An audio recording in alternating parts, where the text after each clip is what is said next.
کہ ایسا کچھ روزگار کا جو موقع ہے تمام زبانوں کے ساتھ ہے تو اردو کے ساتھ بھی ایسا ہو، جس سے کہ لوگوں کی جو ایک کشش ہے وہ برقرار رہے. چونکہ زبان تو آدمی حقیقت میں محبت سے بولتا ہے، جس میں اس کو لگتا ہے کہ میری شخصیت سنور رہی ہے، مجھے کچھ لگتا ہے کہ میں اپنے آپ کو جو ہے انفیریٹی کمپلیکس سے نکل کر، یعنی احساس کمتری سے نکل رہا ہوں، لوگوں کے درمیان اپنی بات اچھی طرح رکھ رہا ہوں. یہ احساس بھی بہت زیادہ ہے، اور یہی وجہ ہے مجھے اس بات کو بتانے میں خوشی ہو رہی ہے کہ اردو کے جو بڑے اخبارات ہیں وہ کارپوریٹ گھرانے اس کو چلا رہے ہیں. تو ہم یہ امید رکھتے ہیں کہ جس طریقے سے فلم انڈسٹری نے جو ہے اردو کا آبیاری کی ہے، اور اسی طریقے سے ایک ریختہ نام کی تنظیم ہے، وہ بھی قابل ستائش ہے، وہ لوگ بڑے پیمانے پر کام کرتے ہیں.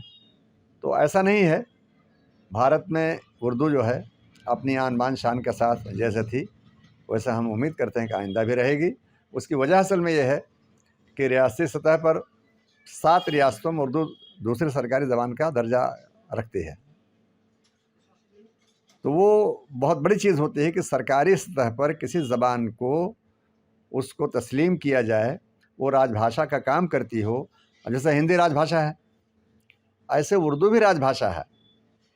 تو وہ اس لیے ہے کہ جن 7 ریاستوں نے قبول کیا، یہ بہت بڑی بات ہے، الگ سے قانون بنا کر انہوں نے اس میں اتر پردیش ہے، بہار ہے، دلی ہے، جھارکھنڈ ہے، یہ آپ کا حیدرآباد ہے، یعنی تلنگانہ وغیرہ، یہ سب موجود ہیں. تو ان ریاستوں میں سرکاری سطح پر اسے منظوری حاصل ہوئی. اور میرا خیال یہ ہے کہ ہندی کے بعد اگر کسی زبان کا دائرہ وسیع ہے تو اردو ہے. اور مجھے بہت امید ہے، اور اسی امید پر ہی یہ تحریک میری جاری و ساری ہے. اور مجھے خوشی اس بات کی اور بھی ہے کہ ہم بڑے کم وسائل میں ایک بڑا پیغام دیتے ہیں. تو سی صاحب کیا کیا کرائٹیریا رہتا ہے اور کن کن لوگوں کو اردو ڈے پر آپ ایوارڈ دیتے ہیں؟ ہاں، اصل میں ہم نے جو اس کا خاکہ تیار کیا وہ یہ کہ ہم ادبی نشست کریں، ٹی پارٹی کر لیں، جیسی جن کی حیثیت ہو، جیسا مقام ہو. جیسے کچھ لوگ قصبات سے ہیں، ٹھیک، آپس میں بیٹھ لیے، خوشی منا لیے، چائے پی لیے، سوئیاں کھا لیے، مٹھائیاں کھا لیا وغیرہ. تو جو ہم پروگرام دہلی میں منعقد کرتے ہیں اس میں یہ ہوتا ہے کہ پورے ملک سے ہم سال بھر میں کچھ حضرات کا بایو ڈاٹا کلیکٹ کر کے اس کو جمع کرتے ہیں. پھر اس میں ہماری سلیکشن کمیٹی ہوتی ہے، وہ دیکھتی ہے کہ ان کو اعزاز دیا جائے. ان کی خدمات ہیں، صحافتی میدان میں ہیں اور قومی میدان میں ہیں، قومی یکجہتی کے میدان میں. تو اس طرح سے ہے کہ گراں قدر خدمات کے اعتراف میں ہم حضرات کو ایک علامتی طور پر شال ہے، سرٹیفکیٹ ہے، مومنٹو ہے، وہ پیش کرتے ہیں.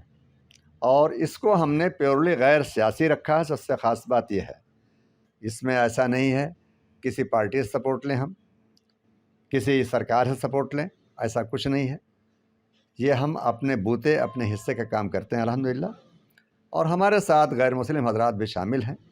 رام پرکاش کپور کا میں بہت احسان مند ہوں کہ وہ بیچارے اس پروگرام میں شریک ہونے کے لیے لندن سے کئی بار لوٹ کر آئے، سارے امریکہ سے. اور انہوں نے سب سے پہلے اس بات کو لوگوں میں بتایا.